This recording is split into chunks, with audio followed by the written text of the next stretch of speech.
Good morning all of you. मैं LB सागर जी academy में आप सभी का स्वागत करता हूं। आज के क्लास में हम लोग काफ़ी महत्वपूर्ण चैप्टर भारतीय राष्ट्रीय कांग्रेस के बारे में पढ़ने जा रहे हैं, जहां से अधिकांश एग्जामों में क्वेश्चन आता ही आता है। तो आज हम लोग का चैप्टर पढ़ना है भारतीय राष्ट्रीय कांग्रेस। तो देखिए, भारतीय राष्ट्रीय कांग्रेस, तो सबसे पहले इसके बैकग्राउंड के बारे में देखते हैं। स्थापना कब हुआ था?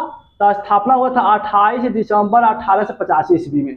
कब? भारतीय राष्ट्रीय कांग्रेस की स्थापना 28 दिसंबर 1885 ईस्वी को हुई। कहाँ पे? तो मुंबई में हुआ। कहाँ पे हुआ? मुंबई में। मुंबई में कहाँ? तो गोकुल दास तेजपाल संस्कृत कॉलेज में हुआ। अगला है स्थापना। संस्थापक कौन था? तो संस्थापक एलन ऑक्टेवियन ह्यूम था, जिसको हम लोग शॉर्टकट में एओ ह्यूम बोलते हैं। कौन था? एलन ऑक्टेवियन ह्यूम, जिसको एओ ह्यूम बोलते हैं। अब जब स्थापना हो गया तब इसका प्रथम जो बैठक हुआ तो उसकी अध्यक्षता किसने किया? तो प्रथम जो अध्यक्ष थे व्योमेश चंद्र बनर्जी थे। कौन थे? व्योमेश चंद्र बनर्जी थे। और इसमें कुल 72 लोगों ने भाग लिया। कितना सदस्य थे? तो 72 सदस्य थे। उद्देश्य क्या था? यानी कांग्रेस, भारतीय राष्ट्रीय कांग्रेस की स्थापना का उद्देश्य क्या था? तो देश हित की दिशा में प्रयत्नशील भारतीयों में परस्पर संपर्क और मित्रता को प्रोत्साहन देना था। यानी देश में जो भी व्यक्ति है उसमें क्या था? बीच में क्या था? मित्रवत व्यवहार रखना था। राष्ट्रीय आंदोलन की तरफ प्रोत्साहन देना था। देश के अंदर धर्म, वंश और प्रांत संबंधी विवादों को खत्म कर राष्ट्रीय एकता की भावना को प्रोत्साहित करना। इसके साथ ही 9 प्रस्ताव पारित किए गए। यानी देश में जो भी विवाद था ना, धर्म, जाति, जो भी मुद्दा था, उसको खत्म करके क्या होता? राष्ट्रीय एकता की तरफ बढ़ना था। और इसके लिए 9 प्रस्ताव पारित किए गए। ये रहा। और इस समय वायसराय कौन था? तो इस समय जो था भारत का वायसराय लॉर्ड डॉफरिन था। कौन था? लॉर्ड डॉफरिन था। और कब से? 1884 से 1888 ईस्वी तक रहा। और कहा जाता है कि भारत में जो भारतीय राष्ट्रीय कांग्रेस की स्थापना का जो श्रेय जाता है वो कहता है क्या है? यह लॉर्ड डॉफरिन के दिमाग की उपज था। देखिए, कांग्रेस के बारे में विद्वानों का मत, यानी कांग्रेस जब स्थापना हो गया तो उसके बारे में अनेक विद्वानों ने अपना अपना मत प्रकट किया है, जिसमें लाला लाजपत राय ने कहा कि कांग्रेस की स्थापना का उद्देश्य ब्रिटिश साम्राज्य को छीन भिन होने से बचाना था। क्या था? ब्रिटिश साम्राज्य को छीन भिन होने से बचाना था।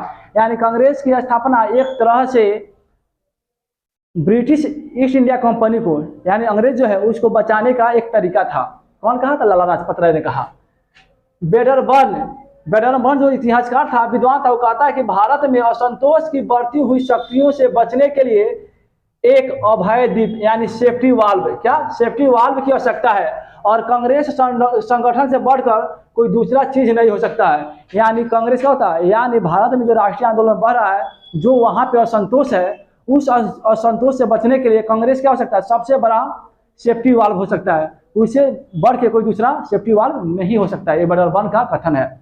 रजनी पामदत्त, देखिए रजनी पामदत्त यानी लड़की नहीं थी, क्या था? एक इतिहासकार थे। रजनी नाम लड़की का ही नहीं, रजनी पामदत्त जो है एक इतिहासकार है। इनका मत है, अपनी पुस्तक में लिखे हैं, इंडिया टुडे इनका पुस्तक है रजनी पामदत्त का। उसमें लिखा है कि कांग्रेस की स्थापना ब्रिटिश सरकार की एक पूर्व निश्चित गुप्त योजना के अनुसार की गई।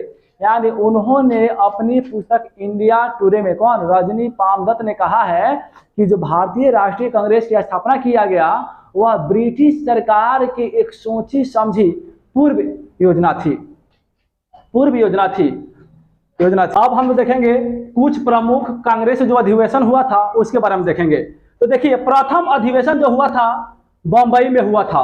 और कब हुआ था? 1885 ईस्वी में हुआ था। और उसके अध्यक्ष व्योमेश चंद्र बनर्जी थे।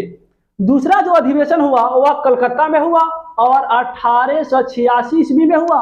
और इसका अध्यक्ष दादा भाई नौरोजी थे।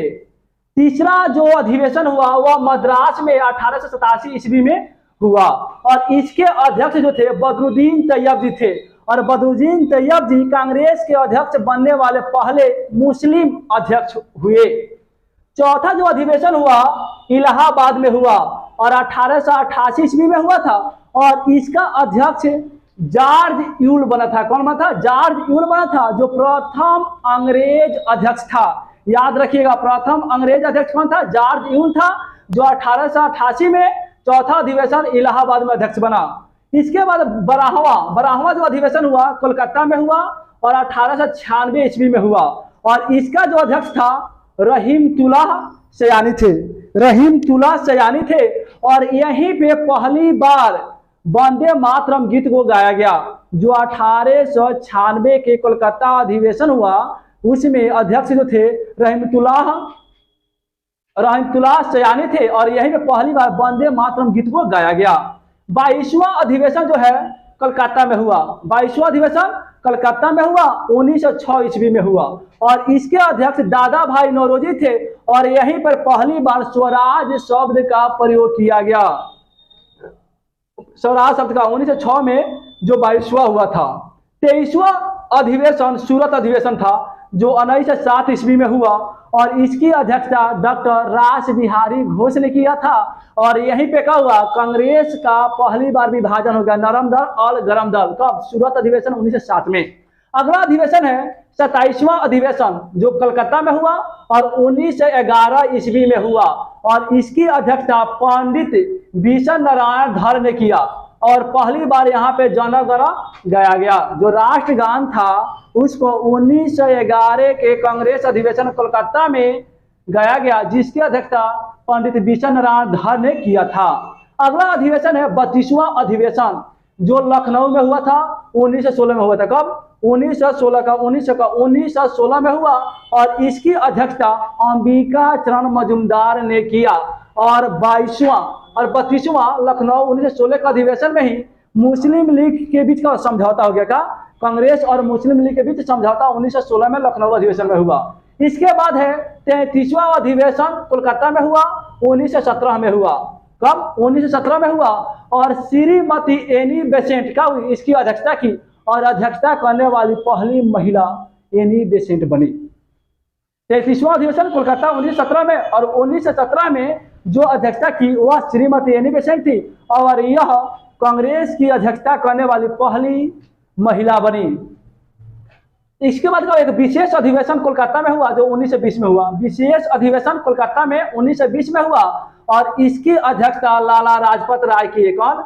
लाला लाजपत राय की, और असहयोग प्रस्ताव पास हुआ। क्या हुआ? असहयोग प्रस्ताव पास हुआ। विशेष अधिवेशन 1920 में, और अध्यक्षता लाला लाजपत राय, और इसी में असहयोग प्रस्ताव पारित हुआ। एक बार फिर विशेष अधिवेशन दिल्ली में 1923 में हुआ था ना, 1923 में हुआ, और इसकी अध्यक्षता अबुल कलाम आजाद की। जो विशेष अधिवेशन दिल्ली में 1923 में हुआ उसकी अध्यक्षता अबुल कलाम आजाद की, और यह कांग्रेस की अध्यक्ष बनने वाले सबसे कम उम्र के युवा थे। सबसे कम उम्र के युवा थे। इसके बाद 40वां अधिवेशन जो था बेलगाम में हुआ था। बेलगाम का कर्नाटक में। बेलगाम 1924 में हुआ, और इसकी अध्यक्षता महात्मा गांधी किए थे। और महात्मा गांधी मात्र यही एक अधिवेशन था जो बेलगाम 1924 का, उसी की अध्यक्षता किए थे। उसके बाद दोबारा अध्यक्षता उनको नहीं मिला। अगला है 41वां अधिवेशन कानपुर में हुआ और 1925 में हुआ। 41वां कानपुर 1925 में हुआ, और श्रीमती सरोजनी नायडू इसकी अध्यक्ष बनी। और सरोजनी नायडू अध्यक्ष, कांग्रेस की अध्यक्ष बनने वाली पहली भारतीय महिला थी। बल्कि पहली महिला एनी बेसेंट थी जो 33वां में की थी, लेकिन 41वां में जो कानपुर 1925 में हुआ इसमें सरोजनी नायडू ने अध्यक्षता की, जो भारतीय पहली महिला अध्यक्ष थी। अगला था 45वां जो लाहौर में हुआ। 45वां अधिवेशन लाहौर 1929 में हुआ, और इसकी अध्यक्षता पंडित जवाहरलाल नेहरू ने किया, और यहीं पे पूर्ण स्वराज का प्रस्ताव पारित हुआ। ये काफी इंपॉर्टेंट चैप्टर था, और यह एग्जाम की दृष्टि से काफी इंपॉर्टेंट है। और यहाँ से क्वेश्चन हर एग्जाम में, हर कॉम्पिटिटिव एग्जाम में 1-2 देखने को मिलता ही है। तो इसलिए इस क्वेश्चन को, इस क्लास को आप ध्यानपूर्वक देखिए, और वीडियो अच्छा लगे तो वीडियो को आप लोग लाइक करिए, और चैनल को सब्सक्राइब कीजिए, और अपने दोस्तों में शेयर करिए। वीडियो देखने के लिए आप लोगों को बहुत बहुत धन्यवाद।